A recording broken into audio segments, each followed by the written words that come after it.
Vivir con fibrilación auricular es un reto y pequeñas acciones pueden cambiar de forma muy significativa tu vida.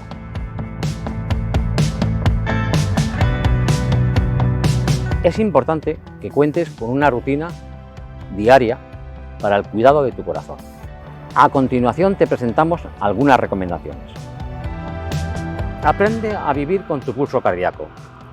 Coloca los dedos en la parte interna de tu muñeca. Vas a sentir pequeños latidos o pulsos.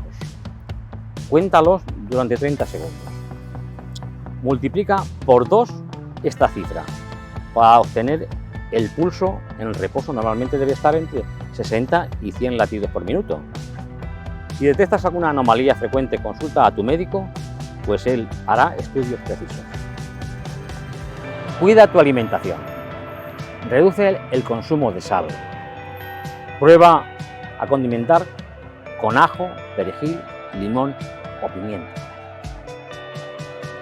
Relájate. El estrés puede ser un enemigo que es normal encontrarnos en distintas situaciones. Ante ello, ármate de herramientas para combatirlo. Utiliza técnicas de relajación muscular y de respiración. Inicia cualquier rutina de forma progresiva. Practica ejercicios aeróbicos de baja intensidad como caminar, nadar a ritmo suave o pasear en bicicleta. Hidrátate con agua. Ahora, ya lo sabes, pequeñas acciones generan grandes cambios en tu vida. Aplícalas y conoce más sobre tu corazón.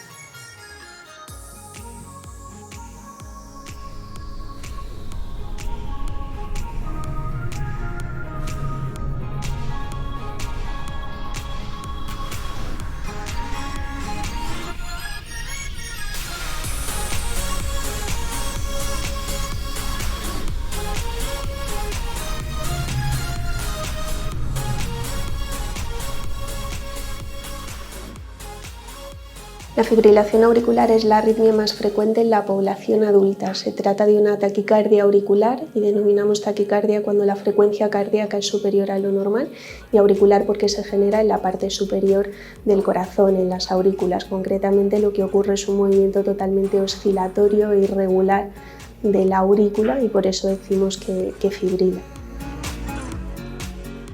La fibrilación auricular tiene múltiples causas, aunque hasta el momento no hemos reconocido ninguna que sea claramente causal, porque en ese caso la podríamos abordar y curaríamos a los pacientes con fibrilación auricular. Sí que es cierto que hay múltiples factores que influyen en el desarrollo de fibrilación auricular, entre ellos patologías cardíacas como pueden ser enfermedades valvulares, insuficiencia cardíaca, enfermedad aterosclerótica, determinadas miocardiopatías. También factores propios del paciente como pueden ser la edad, el sexo o la etnia. Luego enfermedades sistémicas en general, sobre todo inflamatorias, enfermedad renal crónica, enfermedades pulmonares como pueden ser el EPOC o el síndrome de apnea-hipopnea del sueño, y además factores de riesgo cardiovascular clásicos como es el consumo de alcohol, la obesidad, la hipertensión, la diabetes y la dislipemia.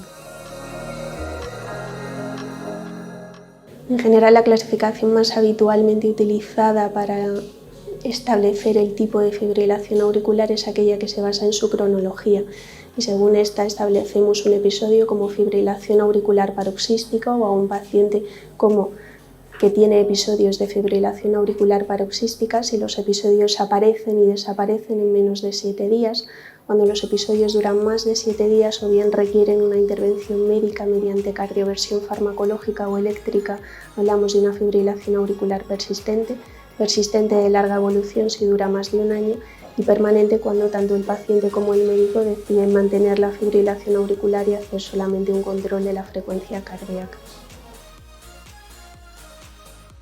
En general, el tratamiento de la fibrilación auricular se apoya en 2 pilares fundamentales. Uno de ellos es la anticoagulación, que discutiremos más adelante, y otro es qué hacemos con la arritmia.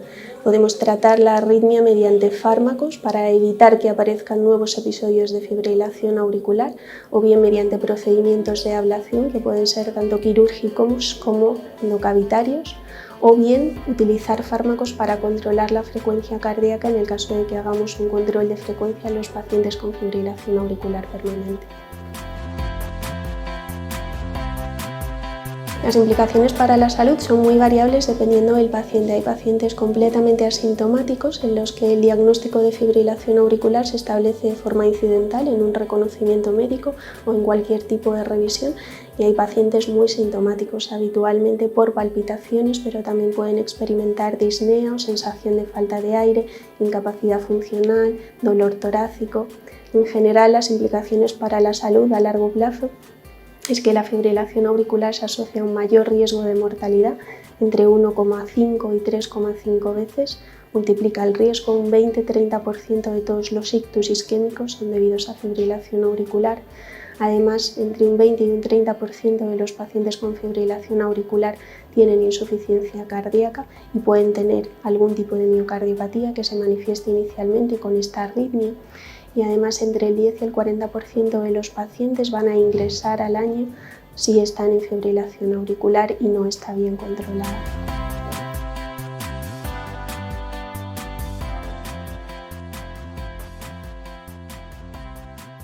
En general, con el riesgo cardiovascular, la fibrilación auricular es un marcador simplemente más de riesgo cardiovascular. No forma parte de los factores de riesgo cardiovascular clásicos, pero como hemos comentado anteriormente, tanto la hipertensión, la obesidad, la diabetes y la dislipemia favorecen su desarrollo.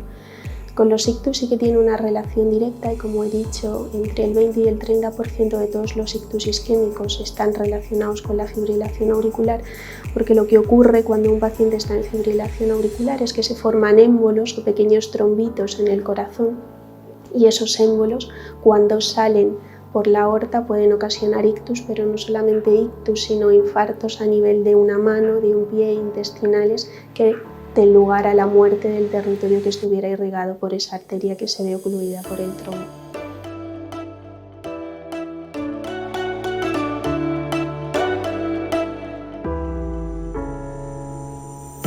Bueno, en primer lugar porque el diagnóstico de fibrilación auricular no se suele realizar en las consultas de cardiología, sino en los centros de salud o en los servicios de urgencias, dependiendo de cuál sea el motivo de consulta del paciente.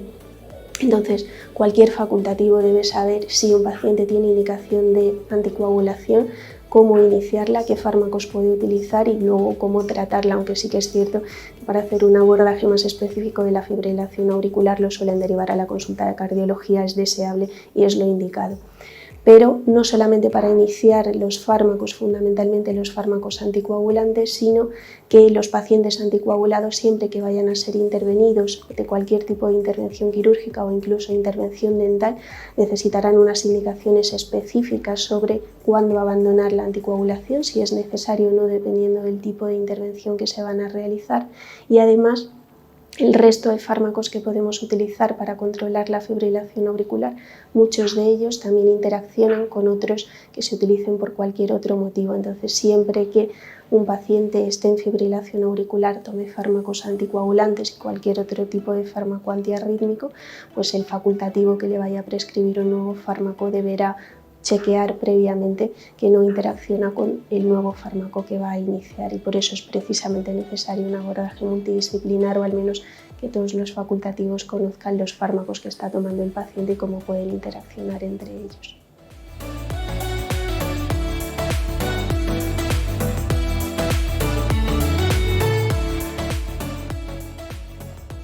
Básicamente tenemos una escala que es la que todos los pacientes con fibrilación auricular verán reflejados en sus informes, que es la escala CHAD-VASc, que puntúa una serie de factores. No es aplicable a todos los pacientes que están en fibrilación auricular, hay determinadas miocardiopatías en las que no se aplica, pero en función de esa escala cada paciente tiene una puntuación y en función de esa puntuación la anticoagulación está muy recomendada. Se puede considerar, y hay determinados pacientes en fibrilación auricular en los que les planteamos en la consulta y por eso esto requiere evidentemente una entrevista y una discusión con el paciente, pero hay determinados casos en los que no es necesaria o no es totalmente obligatoria por bajo riesgo embólico la anticoagulación en casos de fibrilación auricular.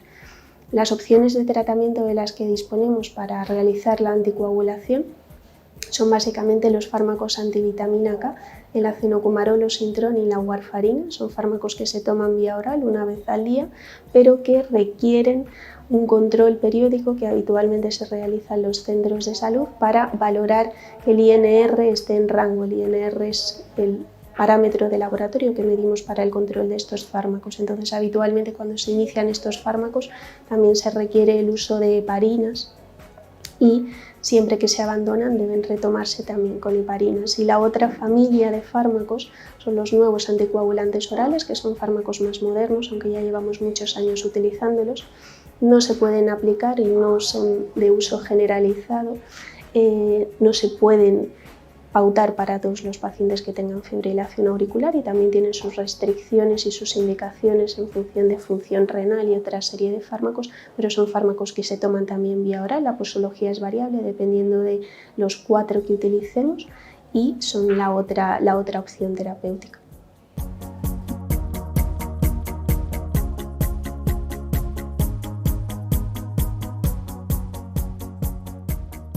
Bueno, como hemos comentado, una vez que aparece la fibrilación auricular es simplemente un marcador de que ese paciente es de riesgo cardiovascular. Entonces, en la prevención, si hacemos un mayor control del riesgo cardiovascular, en muchos pacientes podemos evitar nuevos episodios de fibrilación auricular. Y en la prevención del ictus, lo que es fundamental es determinar la necesidad de anticoagulación en cada paciente y asegurar la toma adecuada del anticoagulante, sea cual sea el prescrito para ese paciente.